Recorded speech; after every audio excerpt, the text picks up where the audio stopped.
ಇನ್ನು ಬಿಜೆಪಿ ಮನೆಯಲ್ಲಿ ಬಣ ಬಡಿದಾಟ ಸದ್ಯಕ್ಕೆಂತೂ ನಿಲ್ಲುವಂಥ ಲಕ್ಷಣಗಳು ಕಾಣಿಸ್ತಾ ಇಲ್ಲ. ಒಂದು ಕಡೆಗೆ ಈಗಾಗಲೇ ರೇಣುಕಾಚಾರ್ಯ ನಾವು ಲಿಂಗಾಯತ ಮಹಾಸಂಗಮವನ್ನು ಮಾಡೇ ಮಾಡ್ತೀವಿ, ದೊಡ್ಡದೊಂದು ಸಭೆಯನ್ನು ಮಾಡ್ತೀವಿ ಅನ್ನುವಂಥ ಮಾತನ್ನು ನಿರಂತರವಾಗಿ ಹೇಳ್ತಾನೆ ಇದ್ದಾರೆ. ಆದರೆ ಇದಕ್ಕೆ ಸಂಬಂಧಪಟ್ಟಂತೆ ಈಗಾಗಲೇ ವಿಜಯೇಂದ್ರ ಅವರು ಇಂಥ ಒಂದು ಸಭೆಯನ್ನು ಮಾಡಬಾರ್ದು ಅನ್ನುವಂಥ ಸೂಚನೆಯನ್ನು ಈಗಾಗಲೇ ರೇಣುಕಾಚಾರ್ಯ ಅವರಿಗೆ ಕೊಟ್ಟಿದ್ದಾರೆ. ಇದರ ಜೊತೆಗೆ ಅತ್ತ ಯಡಿಯೂರಪ್ಪನವರು ಕೂಡ ಮಧ್ಯಪ್ರವೇಶ ಮಾಡಿ ರೇಣುಕಾಚಾರ್ಯವರನ್ನ ಮನೆ ಕರೆಸಿ ಇಂಥ ಸಮಾವೇಶ ಮಾಡಿದ್ರೆ ನಿಜಕ್ಕೂ ನಮಗೆ ಡ್ಯಾಮೇಜ್ ಆಗುತ್ತೆ, ಮಾಡಬಾರ್ದು ಅನ್ನುವಂಥ ಸೂಚನೆ ಕೊಟ್ಟಿದ್ದಾರೆ. ಇಷ್ಟಾದರೂ ಕೂಡ ರೇಣುಕಾಚಾರ್ಯ ಮಾಡ್ತಾರೆ, ಯಡಿಯೂರಪ್ಪನವ್ರು ಹೇಳಿದ್ದಾರೆ ನಿಜ, ಆದರೆ ನಾವು ಸಮಾವೇಶ ಮಾಡೋದಂತೂ ಪಕ್ಕಾ ಅಂತ ಹೇಳ್ತಿದ್ದಾರೆ.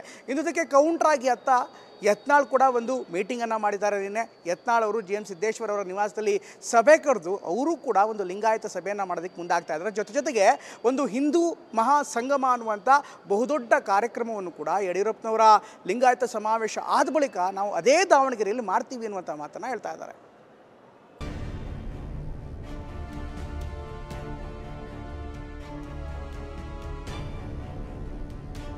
ಇದು ಭಾರತೀಯ ಜನತಾ ಪಾರ್ಟಿ ಸಂಘಟನೆಗೂ ವೀರಶೈವ ಲಿಂಗಾಯತ ಮಹಾಸಂಗಮಕ್ಕೂ ಯಾವುದೇ ರೀತಿಯ ಸಂಬಂಧ ಇಲ್ಲ. ಇದು ಸಮಾಜ ಸಂಘಟನೆ. ಬಿಜೆಪಿ ಬಣ ಫೈಟ್ನಲ್ಲಿ ಯತ್ನಾಳ್ ಟೀಮ್ನ ಸೈಲೆಂಟ್ ವೈಲೆಂಟ್ ಆಟ ಇನ್ನೂ ನಿಂತಿಲ್ಲ. ರಾಜ್ಯಾಧ್ಯಕ್ಷ ಸ್ಥಾನದಿಂದ ವಿಜೇಂದ್ರರನ್ನ ಕಿತ್ತೊಗೆಯೋಕೆ ಯತ್ನಾಳ್ ಬಣ ನಿರಂತರ ಪ್ರಯತ್ನಿಸ್ತಾ ಇದೆ. ಎರಡೂ ಬಣದ ಮಧ್ಯೆ ಲಿಂಗಾಯತ ಯುದ್ಧವೂ ನಡೀತಾ ಇದೆ. ಇತ್ತೀಚೆಗಷ್ಟೇ ಲಿಂಗಾಯತ ಮುಖಂಡರ ಜೊತೆಯೂ ಯತ್ನಾಳ್ ಸಭೆ ಮಾಡಿದ್ರು. ಇದೀಗ ಮತ್ತೆ ಸಭೆ ಮಾಡಿ ಹೈಕಮಾಂಡ್ ಮಟ್ಟದಲ್ಲಿ ಶಕ್ತಿ ಪ್ರದರ್ಶನಕ್ಕೆ ಮುಂದಾಗಿರೋದು ಮತ್ತೊಂದು ಸಮರಕ್ಕೆ ಕಾರಣವಾಗಿದೆ.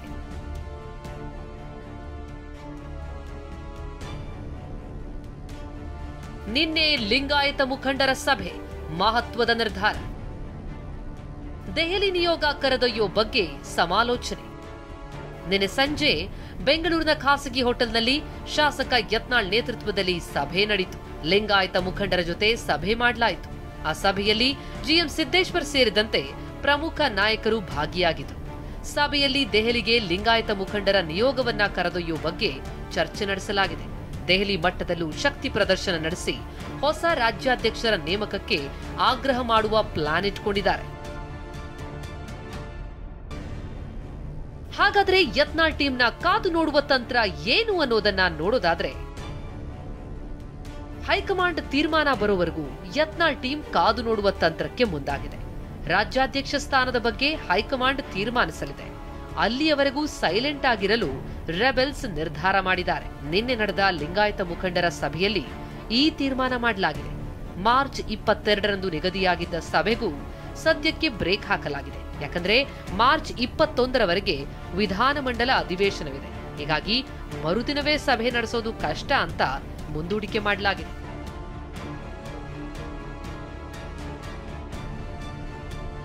ರೇಣುಕಾಚಾರ್ಯ ನೇತೃತ್ವದ ಪ್ರತ್ಯೇಕ ಸಭೆಗಳಿಗೂ ಬ್ರೇಕ್. ಇತ್ತ ವಿಜೇಂದ್ರ ಬಣ ಕೆಲ ನಿರ್ಧಾರ ತೆಗೆದುಕೊಂಡಿದೆ.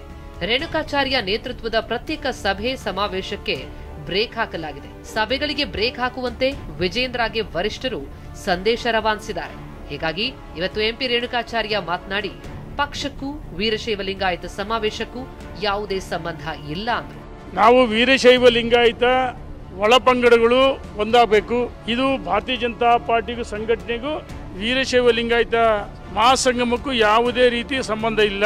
ಭಾರತೀಯ ಜನತಾ ಪಾರ್ಟಿಗೂ ಭಾರತೀಯ ಜನತಾ ಪಾರ್ಟಿ ಸಂಘಟನೆಗೂ ಮತ್ತು ಈ ಒಂದು ಪೂರ್ವ ಸಿದ್ಧತಾ ಸಭೆಗಳು ನಡೀತವಲ್ಲ ಮಹಾಸಂಗಮದ್ದು, ಇದಕ್ಕೂ ಅದಕ್ಕೂ ಯಾವುದೇ ಸಂಬಂಧ ಇಲ್ಲ. ಅಲ್ಲಣ್ಣ, BJP ನಾವ್ಯಾವ ಸಂಘಟನೆ ದುರ್ಬಳಕೆ ಮಾಡ್ಕೊಂಡಿಲ್ಲ ನೋಟಿಸ್ ಕೊಡಕ್ಕೆ. ಇದು BJPಗೆ ಇದಕ್ಕೂ ಸಂಬಂಧನೇ ಇಲ್ಲ. ಇದು ಸಮಾಜ ಸಂಘಟನೆ. ರಾಜ್ಯದ ಅಧ್ಯಕ್ಷರು ಮನವಿ ಮಾಡಿದರೆ, ಯಡಿಯೂರಪ್ಪನವರು ಹೇಳಿದರೆ, ಭಾರತೀಯ ಜನತಾ ಪಾರ್ಟಿ ಸಂಘಟನೆಗೂ ಸಮಾಜದ ಸಂಘಟನೆಗೂ ಯಾವುದೇ ರೀತಿ ಸಂಬಂಧ ಇಲ್ಲ. ಅದೇನೇ ಹೇಳಿ, ಇಷ್ಟು ದಿನ ಬಿಜೆಪಿ ಬಣ ಬಡಿದಾಟ ಬೀದಿ ರಂಪಾಟ ಆಗಿತ್ತು. ಇದೀಗ ಪಕ್ಷಕ್ಕೆ ಡ್ಯಾಮೇಜ್ ಆಗುತ್ತೆ ಎನ್ನುವುದನ್ನ ಅರಿತು ಎರಡೂ ಬಣದ ನಾಯಕರು ಸೈಲೆಂಟ್ ಗೇಮ್ ಆಡ್ತಿದ್ದಾರೆ.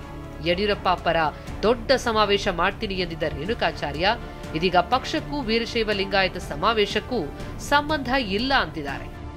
Bureau report, TV9.